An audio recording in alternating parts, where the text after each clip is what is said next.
भगवत गीता यानी जीवन जीने का तरीका। भगवत गीता यानी जीवन जीने की सही कला। भगवत गीता यानी हमारे जीवन की हर छोटी बड़ी समस्याओं का समाधान। देश भर में लोगों का तो ये भी मानना है कि जो भी इंसान इस ग्रंथ को पढ़ता है उसे जीवन की सभी सफलताओं का राज पता चल जाता है। भगवत गीता में श्री कृष्ण द्वारा दिया गया वह ज्ञान है जो हर इंसान को जानना और समझना चाहिए, क्योंकि यह ज्ञान आपकी जिंदगी बदल सकता है और आपको अंधेरे और निराशा से निकालकर उसे खुशहाल जिंदगी की तरफ ले जाता है। ये तो सब जानते हैं कि भगवत गीता हिंदुओं का प्रमुख ग्रंथ है। गौरतलब है कि आज से लगभग 5000 वर्ष पूर्व भगवान कृष्ण ने यह ज्ञान अपने प्रिय सखा अर्जुन को दिया था। साथ ही गीता में कर्म, अर्थ और जीवन जीने का अद्भुत ज्ञान है। वही गीता में भगवान कृष्ण हमें बहुत सी सीखें भी देते हैं और साथ ही हमें हमारी कमियां भी बताते हैं। दरअसल गीता को द्वापर युग के अंत में भगवान कृष्ण ने ही सुनाया था, पर तब उन्होंने कलयुग के लिए भी कुछ बातें कही थी और उनकी यह अद्भुत बातें आज 100% सच भी हो रही है। भगवत गीता महान महाकाव्य महाभारत का हिस्सा है, जो हिंदू दर्शन में व्यापक रूप से लोकप्रिय पौराणिक कहानी है। गीता पूरी तरह से दो व्यक्तियों भगवान कृष्ण और अर्जुन के बीच के संवाद का महाकाव्य है, जो मनुष्यों को कई तरह के पाठ सिखाता है। इसमें लगभग 701 श्लोकों के साथ 18 योग अध्याय हैं। भगवत गीता में जिंदगी का सार छिपा हुआ है। गीता अशांति के समुद्र में शांति का द्वीप है। यह एक ऐसा ग्रंथ है जो मनुष्य के मानसिक स्वास्थ्य के सभी पहलुओं के बारे में बात करती है।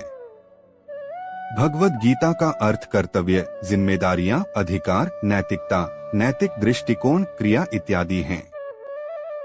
अगर आप मानसिक तनाव के शिकार हैं, तो आपको श्रीमद् भगवत गीता के श्लोक पढ़ने की सलाह दी जाती है और यह आपके तनाव को दूर करने में काफी कारगर भी होता है। अज्ञात भय या असुरक्षा की भावना होने पर श्रीमद् भगवत अंधकार में ज्योति की तरह काम करती है। जब कभी भी आप अवसाद की भावना से घिर जाएं, तो श्रीमद् भगवत के ये श्लोक जरूर पढ़ें।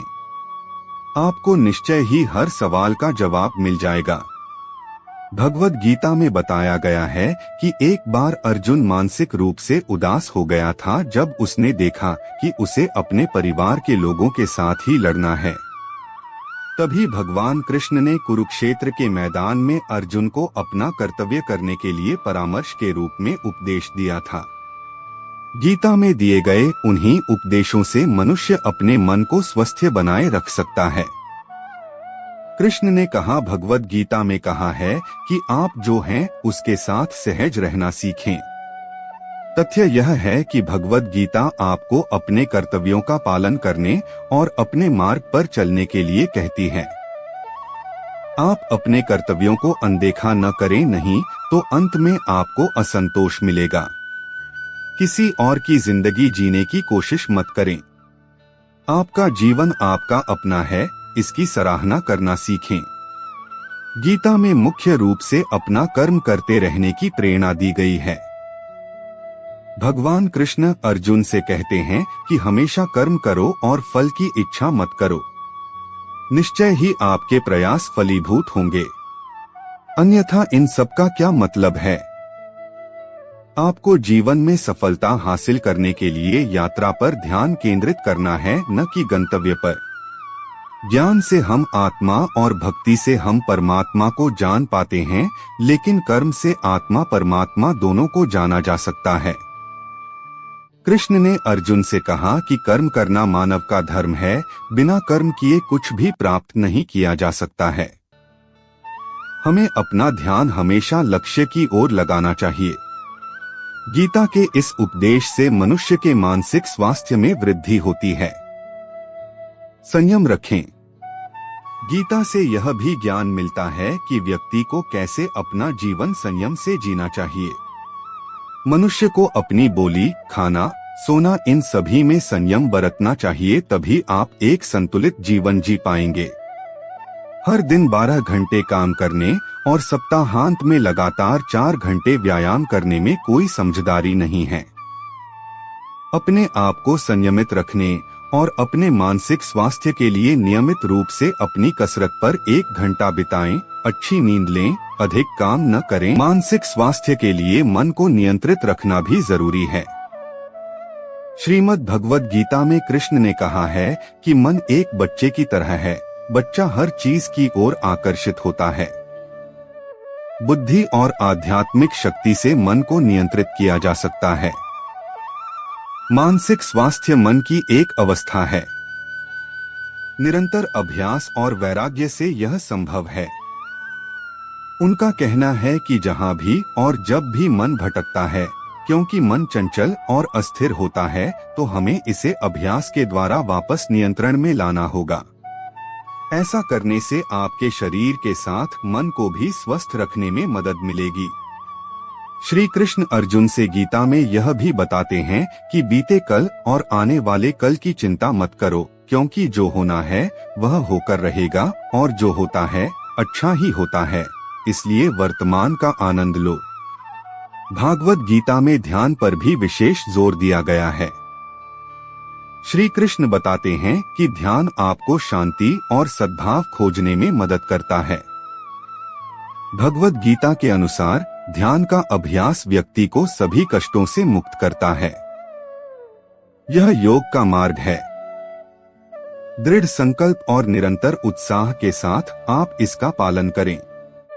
सभी स्वार्थी इच्छाओं और अपेक्षाओं को त्याग कर इंद्रियों को नियंत्रित करने के लिए अपनी इच्छा शक्ति को मजबूत करें। ध्यान एक ऐसी प्रक्रिया है जो आपके मानस पटल को स्वस्थ रखते हुए अच्छे विचारों को जन्म देती है।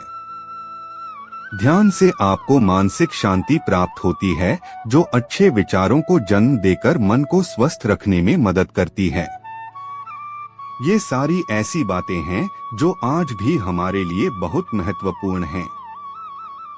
हमारी नित्य प्रतिदिन की समस्या को खत्म करने में श्रीमद् भगवद गीता का योगदान देखा जा सकता है, और इन सभी उपदेशों को जीवन में अमल करने से शरीर के साथ मानसिक शांति भी प्राप्त होती है। मनुष्य जन्म बड़ी मुश्किल से मिला है। यह जो गलियों में आवारा जानवर घूम रहे हैं, इन्हें भी कभी मनुष्य जन्म मिला था। इनमें से कोई डॉक्टर था, कोई इंजीनियर, कोई और इनके गुरु भी इन्हें भगवान का भजन, सत्संग, शास्त्र अध्ययन व धन्यवाद करने को कहते थे। तब यह हंसकर जवाब देते थे कि हमारे पास टाइम, समय नहीं है। और वो मनुष्य जन्म हार गए। भगवान का भजन नहीं किया, सत्संग नहीं किया, धर्म अनुसार आचरण नहीं किया, नहीं धन्यवाद। पशु योनि में आ गए। अब देखो समय ही समय है। बेचारे गली गली आवारा घूमते हैं। कोई दुत्कारता है, कोई फटकारता है। कर्म बहुत सला डालते हैं, किसी को नहीं छोड़ते। अब नहीं समझेंगे तो कब समझेंगे। कुछ समय का भजन, सत्संग व भगवान का धन्यवाद कमरमी को भी धो डालते हैं। पर कर्म बहुत ज्यादा है, समय कम। हमें चाहिए कि विचार कर चिंतन करें। परिवार सहित भगवान का भजन, सत्संग व धन्यवाद जरूर करें। एक सेठ के घर के बाहर खड़ा होकर भजन गा रहा था और बदले में खाने को रोटी मांग रहा था। सेठानी काफी देर से उसको कह रही थी, आ रही हूँ। रोटी हाथ में थी पर फिर भी कह रही थी कि रुको, आ रही हूँ। भिखारी भजन गा रहा था और रोटी मांग रहा था। सेठ ये सब देख रहा था पर समझ नहीं पा रहा था। आखिर सेठानी से बोला, रोटी हाथ में लेकर खड़ी हो, वो बाहर मांग रहा है, उसे कह रही हो आ रही हूँ, तो उसे रोटी क्यों नहीं दे रही हो? सेठानी बोली, हाँ रोटी दूंगी, पर क्या है ना कि मुझे उसका भजन बहुत प्यारा लग रहा है। अगर उसको रोटी दूंगी तो वो आगे चला जाएगा। मुझे उसका भजन और सुनना है। यदि प्रार्थना के बाद भी भगवान आपकी नहीं सुन रहे हैं, तो समझना कि उस सेठानी की तरह प्रभु को आपकी प्रार्थना प्यारी लग रही है। इसलिए इंतजार करो और प्रार्थना करते रहो। जीवन में कैसा भी दुख और कष्ट आए पर भक्ति मत छोड़िए।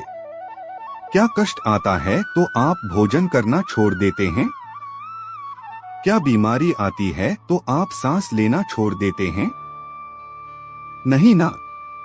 फिर जरा सी तकलीफ आने पर आप भक्ति करना क्यों छोड़ देते हो? कभी भी दो चीज मत छोड़िए, भजन और भोजन। भोजन छोड़ दोगे तो जिंदा नहीं रहोगे, भजन छोड़ दोगे तो कहीं के नहीं रहोगे। सही मायने में भजन और भोजन दोनों ही आवश्यक हैं।